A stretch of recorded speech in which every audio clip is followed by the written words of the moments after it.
In continuation, I was able to interview my principal to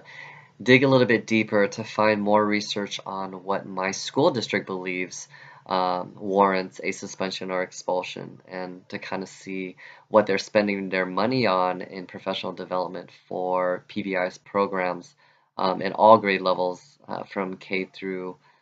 12. So what I was able to find out was the big four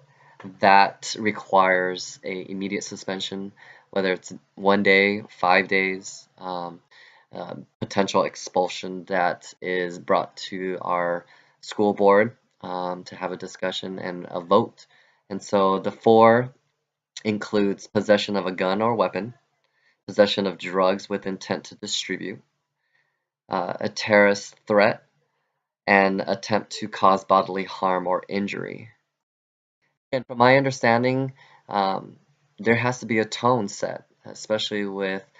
something as dangerous as the Big Four, and I can see why our school district continues to uphold that for the zero tolerance. But I also believe that we need to continue to fund programs and um, allocate funding for our teachers to attend professional development on alternative strategies and support and programs to teach about prevention, intervention, restorative justice, peer mediation, as well as counseling. I've seen a great effort from my principal in fighting for our teachers and our academic team to attend workshops that teaches them the new culture, teaches them the educational shift for discipline, to help the old habits and the old traditions that our veteran teachers believe in. And I'll give you an example. With my principal obviously believing in PBIS and specifically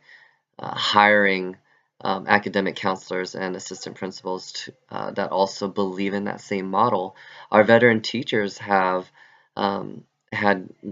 given some resistance and pushback in complaining that they don't feel supported when they refer a student up for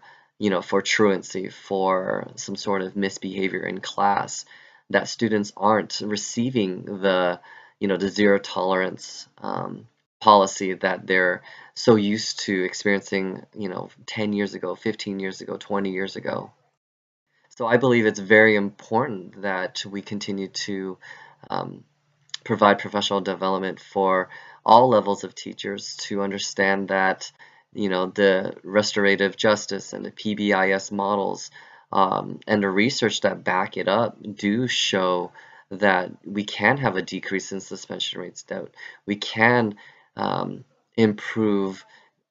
students to have and make better choices and to make better decisions for themselves in tough situations. To allow students to believe that we provide services for them to feel safe, for them to share, you know, uh, things that they are struggling with, behaviorally at home or, at school. I also believe that we need to provide education for our community and our parents to let them understand, the movement and the shift that our school and our school district is trying to implement with discipline. And as scary as is to say, zero tolerance may be the thing of the past. With the new research and data that is coming out, it shows like California, Colorado, Maryland, North Carolina, and Oregon, they're passing laws that show great improvement in students' character and behavior, and self-discipline, and ultimately showing that suspension and expulsion rates can decline with the support and the programs available on campus for students. So, in conclusion, my personal belief, I do believe that there also needs to be a balance. I do believe that majority of behavior issues It doesn't necessarily have to go through the zero tolerance policy, but the PBIS model. And the data shows it, just kind of reiterating what our reading assignment is teaching. With 20,000 schools nationwide using the school-wide proactive strategies to encourage positive social behaviors rather than focusing only on punishment negative behaviors, I think that is impactful. I think that is powerful. And